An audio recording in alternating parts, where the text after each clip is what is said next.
Hello, my name is Jack Skeen. I'm a 23-year-old student at Texas A&M University, and I'm going to be speaking to y'all about the Polaris Project and their efforts to combat human trafficking. The Polaris Project was founded in 2002 by Derek Ellerman and Catherine Chon, two seniors at Brown University. They're inspired to create the nonprofit organization by a forced labor criminal case which exposed 6 South Korean women and which were forced to work in a brothel in Providence, Rhode Island. So they're compelled by this to help stop human trafficking. The Polaris Project is named after the North Star, which slaves in the South used to help them find their way around the Underground Railroad to freedom in the North. Today, the organization is one of the largest anti-trafficking organizations in the U.S., with programs operating at local and national levels out of their offices in Washington, D.C. and Newark, New Jersey. According to PolarisProject.org, the organization focuses on primarily ending human trafficking and modern-day slavery. Their services are really what separates the Polaris Project from many other anti-human trafficking organizations.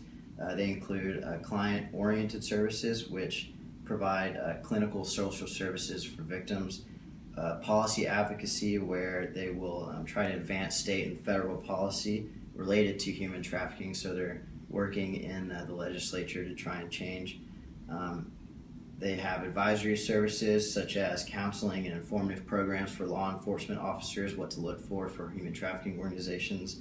They also have a National Human Trafficking Resource Center, or the NHTRC, which is a 24-hour hotline, which you can call at any point if you believe there's human trafficking occurring, which is very unique for this organization. They have data analysis programs where they use data to track illegal activities in the human trafficking market, and also they have global programs in which they've recently launched the Vision 2020, which they launched in 2012, which is an initiative to expand their operations globally.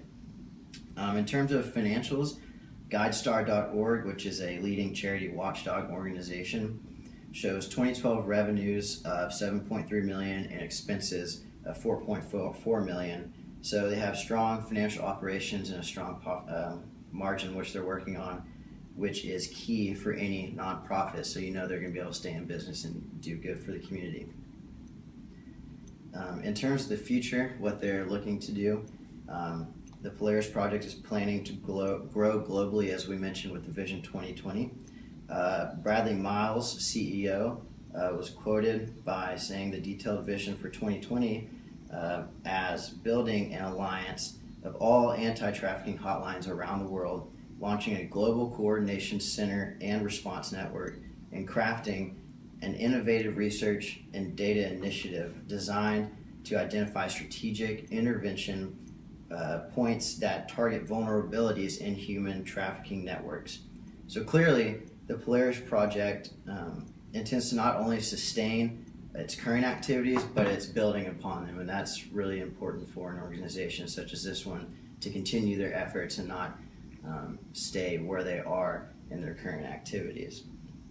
And ultimately, it's our awareness and contributions that will help stop this horrible act. So visit PolarisProject.org and stay aware. That's the most important part, is to stay aware and be aware of your surroundings and what's going on in the world. So now I'll turn it over to Christy for final remarks.